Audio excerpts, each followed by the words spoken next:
gitu ya. Untuk itu silakan KM pimpin untuk berdoa. Siap. Sebelum belajar mari kita berdoa. Berdoa dimulai.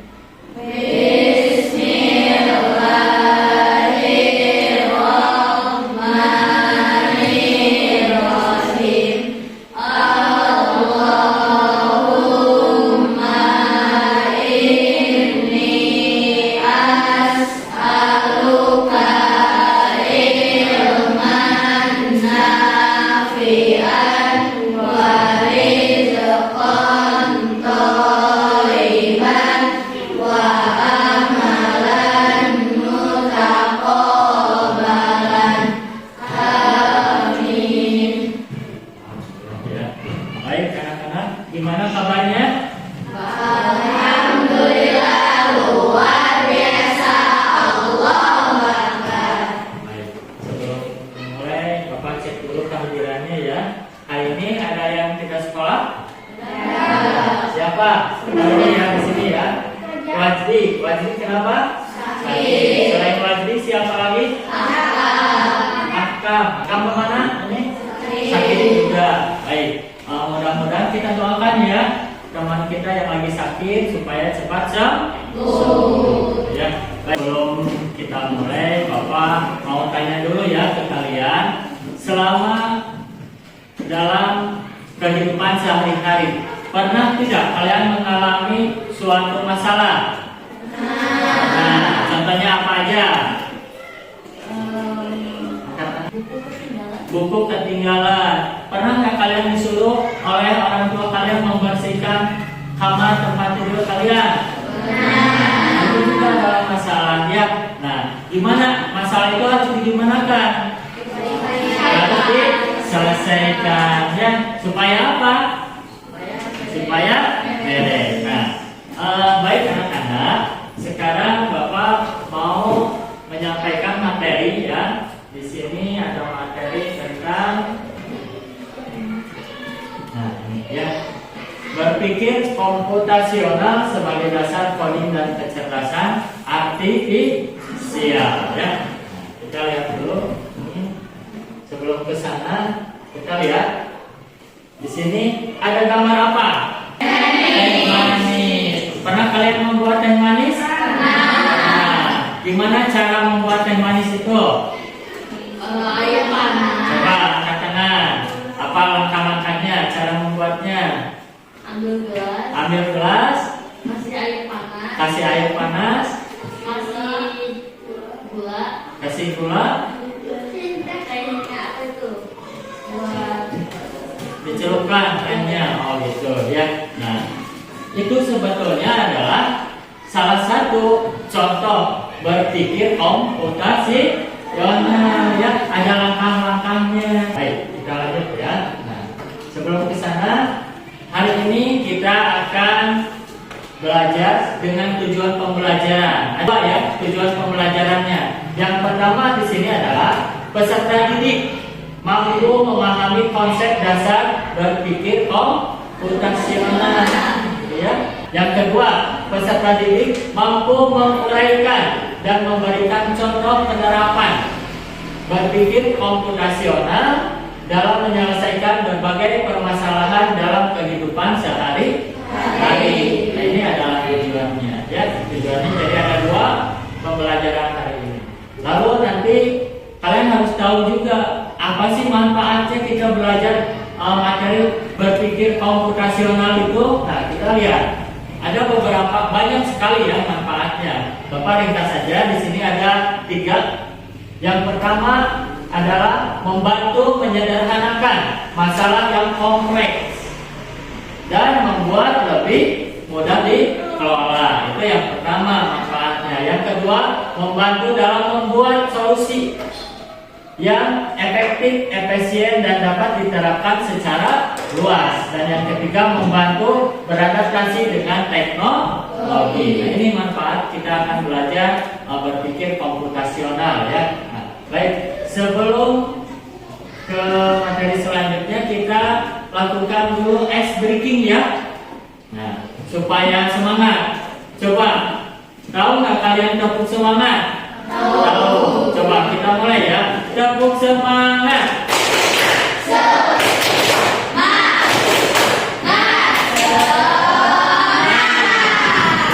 Ya, satu lagi kita akan mulai belajar ya. Ada tepuk fokus. Masih ingat tepuk fokus? Masih. Kita coba tepuk fokus. Tepuk fokus. Melihat, mendengar, mengingat, fokus. Baik. Kita mulai pembelajarannya hari ini. Tadi sudah disampaikan tujuannya apa dan manfaatnya apa ya. Coba kalian simak video ini ya. Pengenalan computational thinking. Hai teman kece, coba tebak apa artinya computational thinking atau berpikir komputasional? Adakah yang bermata jeli dan melihat kata komputasional di sini? Jadi mungkin ada hubungannya dengan komputer ya? Iya, betul sekali. Jempol buat kamu yang sudah menebak dengan benar. Berpikir komputasional adalah proses berpikir untuk menyelesaikan masalah dengan efektif dan efisien. Dalam ilmu komputer, proses berpikir ini dilakukan sebelum mulai menulis coding atau pemrograman. Jika sudah direncanakan dengan baik, maka coding yang ditulis akan sesuai dengan kebutuhan dan dapat diselesaikan dengan cepat dan tepat. Tapi ternyata berpikir komputasional juga bisa dilakukan tanpa komputer dan tanpa internet loh. Malah sebenarnya kita pun sudah menerapkannya dalam kehidupan sehari-hari, mulai dari menggosok gigi, mencatat ringkasan pelajaran, hingga menyiapkan tas untuk sekolah besok. Wah, kalau kita sudah bisa menerapkannya setiap hari, berarti kita semua sudah mahir dong. Belum tentu. Contoh-contoh tadi kan menerapkan berpikir komputasional pada masalah yang sederhana. Masih banyak nih masalah yang lebih kompleks, seperti misalnya mengatur keuangan bulanan, apa yang harus dilakukan kalau kamu tersesat di tempat baru, hingga memilih jurusan dan karir.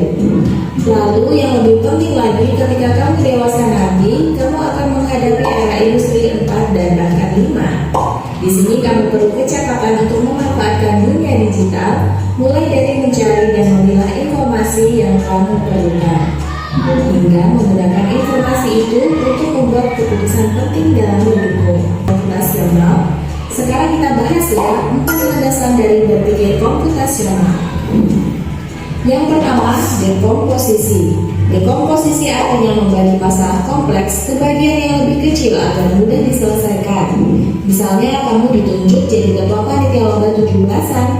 Maka untuk memudahkan pelaksanaan, kamu bisa menunjuk panitia bagian acara, konsumsi, publikasi, keamanan, dan lainnya. Yang kedua, pengenalan pola. Artinya mencari kesamaan dan pola di antara bagian-bagian masalah kompleks yang sudah dipecah. Misalnya kamu hendak melipat dan menyimpan jemuran di rumah, maka kamu perlu bisa mengenali jemuran milik ayah, ibu, kamu, adik, dan milik bersama seperti spray, handuk, dan lainnya. Ini karena jemuran-jemuran itu perlu disimpan di tempat yang berbeda. Yang ketiga, abstraksi. Artinya fokus pada informasi yang penting saja, mengabaikan detail yang tidak diperlukan. Misalnya kamu hendak menceritakan pengalamanmu berwisata ke luar kota. Tentunya kamu mengalami banyak hal, dari mulai berangkat di bus, berfoto bersama, makan di restoran, menginap di hotel, hingga perjalanan pulang. Tapi nggak mungkin kan kamu ceritakan semua kejadian dengan detail pada teman-temanmu. Pasti mereka bosan kalau kelamaan. Jadi kamu harus menyaring beberapa kejadian yang menarik saja untuk diceritakan pada teman. Yang terakhir, algoritma. Artinya membuat langkah-langkah penyelesaian atau membuat aturan yang diikuti untuk menyelesaikan masalah. Misalnya kamu diberi daftar belanja di supermarket oleh ibu. Ada minyak goreng, telur, roti, sayur, dan kopi. Lalu kamu harus buru-buru karena ibu sudah mau memasak dengan minyak goreng itu. Nah, kalau seperti ini, satu cara yang efisien misalnya mulai dengan mengambil barang yang paling dekat dari pintu masuk hingga terakhir yang paling pendekatan yang berhasil. Nah, itu dia 4 landasan berpikir komputasional yang perlu diterapkan untuk memecahkan masalah yang kompleks. Yuk coba simak satu contoh soal computational thinking. Dalam bis studi wisata, ada 3 kelompok anak yang akan diantarkan ke 3 tujuan berbeda. Bis berhenti pertama di restoran, lalu hotel, dan terakhir di museum. Hanya ada satu tempat penyimpanan koper di samping bis, yang hanya bisa dibuka dari satu pintu. Sopir bis ingin mengatur koper-koper penumpang hingga mudah dikeluarkan. Bantu supir bis menentukan urutan memasukkan koper-koper itu ke dalam tempat penyimpanan. Pertanyaan, koper kelompok anak yang mana yang dimasukkan terakhir? A. Anak yang ingin pergi ke museum. B. Anak yang ingin pergi ke restoran. C. Anak yang ingin pergi ke hotel. Atau D. Yang mana pun boleh. Dari soal ini ya, koper kelompok anak yang mana yang dimasukkan terakhir? Kan ini bisnya itu rutenya ke restoran dulu, terus ke mana? Ke hotel, lalu ke museum. Ya, supaya mempermudah yang terakhir ini dimasukkan koper yang mana? Kelompok yang mana? Yang terakhir. Kan yang terakhir bakal mudah diambil ya. Berarti yang mana yang terakhir? Yang B yang pergi ke restoran gitu ya. Jadi harus disusun dulu. Jadi ini mah jaraknya jauh, jadi disimpannya yang paling belakang yang pertama. Jadi yang terakhir itu yang paling dekat.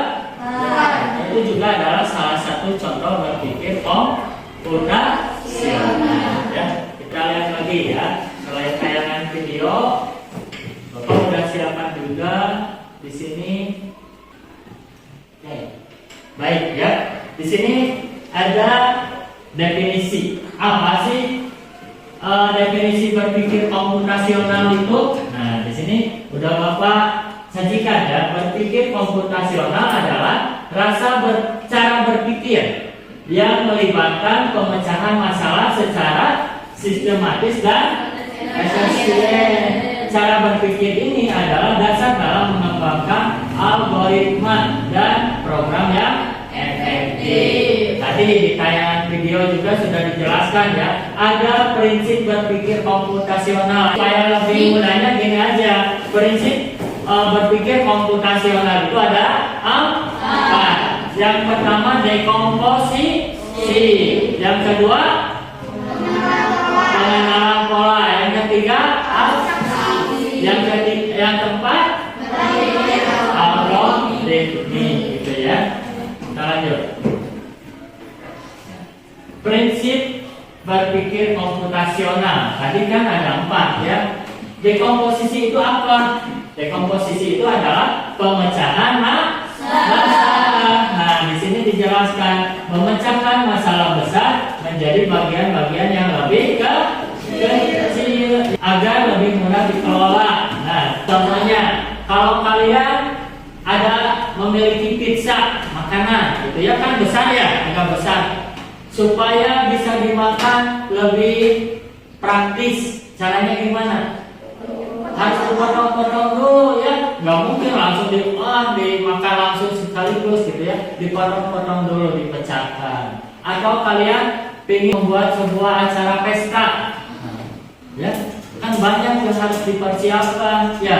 Yang pertama tempatnya mau di mana gitu ya, terus siapa yang mau diundangnya, siapa, makanan apa yang mau disajikan, dan sebagainya ya. Nah, itu harus dipecahkan menjadi hal-hal yang lebih kecil supaya kalian lebih mudah menyelesaikannya gitu ya. Itu adalah dekomposisi. Yang kedua tadi apa? Pengenalan pola. Nah, kita lihat pengenalan pola di sini mengidentifikasi pola atau kemiripan dalam masalah atau data yang dapat membantu mempercepat proses penyelesaian. Dalam komputer, pola sering digunakan untuk membuat program lebih efisien. Nah, contoh dalam kehidupan sehari-hari. Pola, kalian pergi ke sekolah. Setiap hari ada pelajaran. Hari Senin jam pertama sampai jam akhir itu kan berpola ya, ada polanya. Selasa, Rabu, Kamis, Jumat gitu. Nah, kita lihat lagi prinsip yang ketiga. Abstraksi di sini mengabaikan detail yang tidak perlu dan fokus pada informasi yang penting saja. Jadi kalian harus fokus aja ke hal yang penting. Abstraksi membantu untuk fokus pada informasi yang benar-benar dibutuhkan dan menyelesaikan masalah. Contoh, kalian disuruh pergi ke supermarket membeli minyak, ya, sama ibu disuruh membeli minyak sama sabun. Masuk ke supermarket, yang kalian tuju apa? Mencari apa? Minyak dan sabun. Gak usah lihat-lihat yang lain gitu ya. Misalkan lihat dulu di sana kan ada makanan yang lain atau peralatan yang lain. Kita fokus aja. Nah, itu adalah abstraksi, ya. Gitu. Dan yang keempat adalah algoritmik atau algoritma. Nah, di sini membuat langkah-langkah yang sistematis untuk menyelesaikan masalah, menyusun langkah-langkah yang benar agar suatu tugas bisa diselesaikan dengan baik. Ya, langkah-langkahnya seperti apa kalau ada tugas atau masalah, ya. Nah, itu adalah 4 prinsip berpikir komputasional. Lalu di sini tadi di tayangan video tidak ada, ya. Nah, Bapak tambahkan di sini ada konsep IPO. Apa konsep IPO itu? Nah, konsep memasukkan input, proses, dan luaran atau output disingkat dengan IPO. Input, proses, output. Di sini apa IPO itu?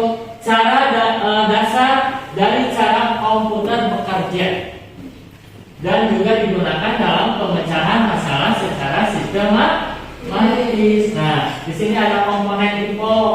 Nah, komponennya tadi kan input, masukan data atau informasi yang dimasukkan ke dalam sistem. Prosesnya apa? Sistem memproses input berdasarkan aturan yang sudah ditentukan. Yang ketiga, output atau luaran, hasil di sini, ya. Nah, hasil akhir setelah proses dijalankan. Nah, contohnya yang real aja, misalkan di rumah ada mesin cuci, ya. Nah, inputnya kita masukkan apa? Baju yang kotor. Kita tutup mesin cucinya, kita tekan prosesnya, ya. Nah, itu prosesnya adalah mesin cuci itu bekerja. Outputnya apa? Hasilnya bersih. Cuciannya bersih, tinggal diapakan? Dijemur, gitu ya. Nah, itu adalah proses IPO, ya. Selanjutnya di sini berpikir komputasional. Pembelajaran berpikir komputasional dapat dilakukan dengan 2 pendekatan utama. Yang pertama adalah plug dan yang kedua adalah unplug.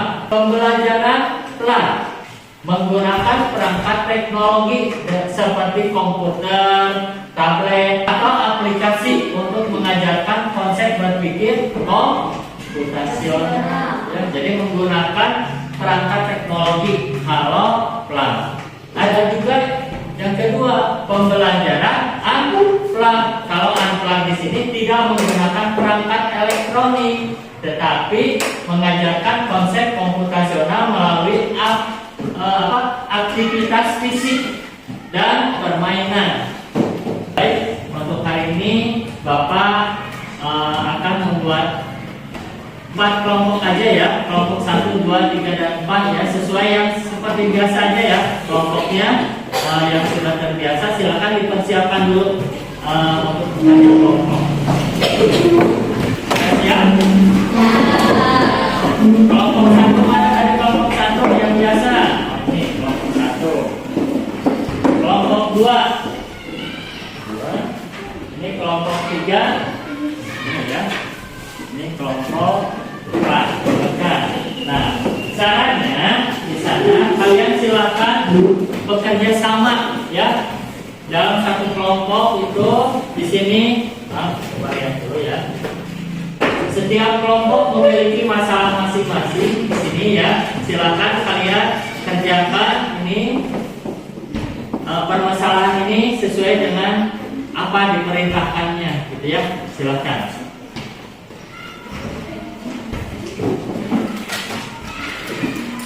Silakan ya. Kalian semuanya ya, jangan hanya menunggu yang mengerjakan. Silakan.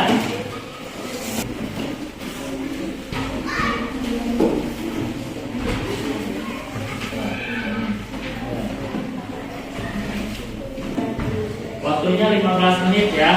Silakan manfaatkan sebaik mungkin waktunya.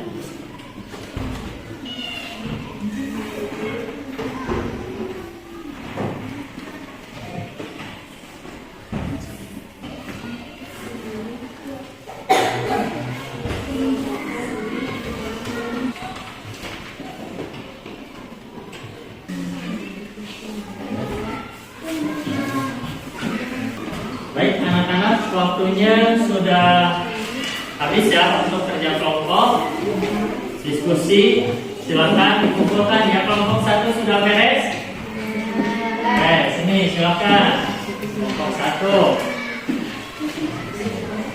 Kelompok 2. Ini ya kelompok 2. Sudah beres kelompok 2? Bagus. Kelompok 3 sudah beres? Kelompok 3. Kelompok 4. Alhamdulillah ya, diskusi kelompoknya sudah beres. Nah, kegiatan selanjutnya kita presentasikan ya. Kelompok 1, 2, 3, dan 4. Karena setiap kelompok memiliki masalah yang berbeda-beda. Coba dimulai dari kelompok 1 aja ya. Kelompok 1 silakan, perwakilannya siapa? A. Kelompok 1A ya. Ini kelompok 1 ya, kita berikan tepuk dulu ya supaya semangat. Silakan.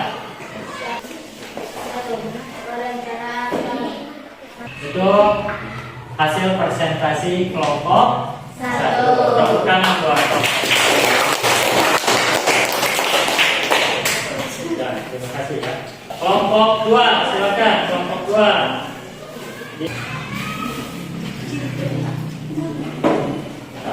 Yang ditemukan di antaranya pola seragam yang digunakan. Setiap hari Senin dan Selasa menggunakan seragam warna putih merah. Setiap hari Rabu dan Kamis menggunakan seragam batik. Setiap hari Jumat menggunakan seragam pramuka. Pola waktu belajar selama di sekolah. Yang ke-1 dimulai kesimpulan kelompok kalian tentang pengenalan pola dengan mengenali pola kita bisa memperkirakan apa yang akan terjadi selanjutnya. Oke, itu presentasi hasil diskusi kelompok 2. Tepuk tangan.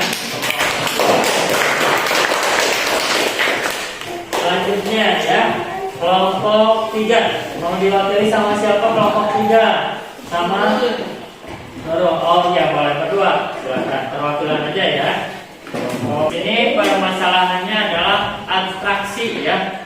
Kelompok 3. Saat sampai di toko buku kalian ingin membeli buku cerita. Ayah bayi saat memilih buku cerita lalu fokus pada informasi terkini. 1. 3 informasi penting buku cerita yang kalian fokuskan saat menulis. Judul buku ini penting agar kalian menulis ceritanya. Itu hasil diskusi kelompok 3 ya. Tepuk tangan untuk kelompok 3. Kelompok 4 mau diwakili sama siapa? Haji? Silakan Haji. 1. Membuat mie instan di rumah. 2. Langkah-langkah algoritma. 1. Menyiapkan panci dan mengisi air secukupnya. 2. Menyalakan kompor dan merebus air. 3. Membuka bungkus mie dan menyiapkan bumbunya. 4. Memasukkan mie ke dalam air mendidih. 5. Menunggu mie datang sambil matang sambil mengaduk. 6. Mematikan kompor dan menuangkan mie ke mangkuk. 7. Menambahkan bumbu dan mengaduk hingga rata. 3. Kesimpulan kelompok kalian tentang pentingnya prinsip berpikir algoritmik. Berpikir algoritmik penting karena membantu kita menyelesaikan masalah dengan langkah-langkah yang jelas dan teratur. Saat kita membuat urutan langkah yang logis, tugas menjadi lebih mudah dilakukan dan tidak membingungkan. Ini hasil presentasi dari diskusi kelompok 4. Tepuk tangan untuk kelompok 4. Untuk selanjutnya di sini Bapak punya soal latihan individu ya. Nah, silakan di sini soal ini silakan kalian kerjakan masing-masing ya, tidak boleh kerjasama.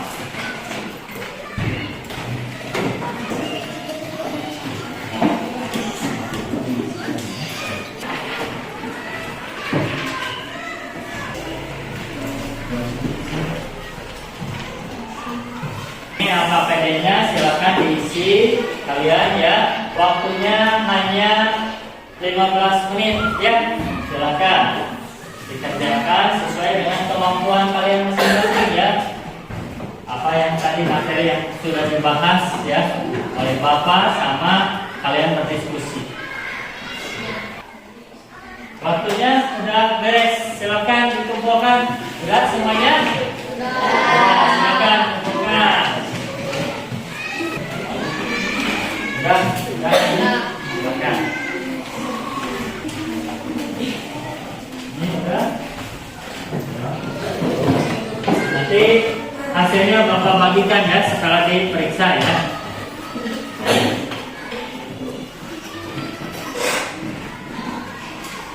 Baik anak-anak, proses pembelajaran hari ini telah selesai ya. Nah di sini Bapak simpulkan ya dari pembelajaran yang tadi.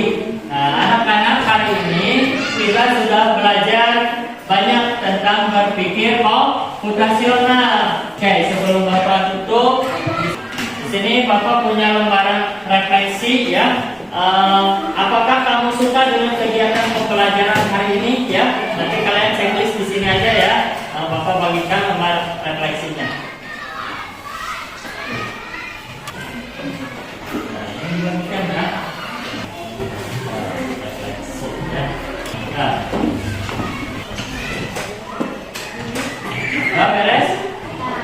Nah, silakan kumpulkan hasil refleksinya ya. Sudah beres hasil.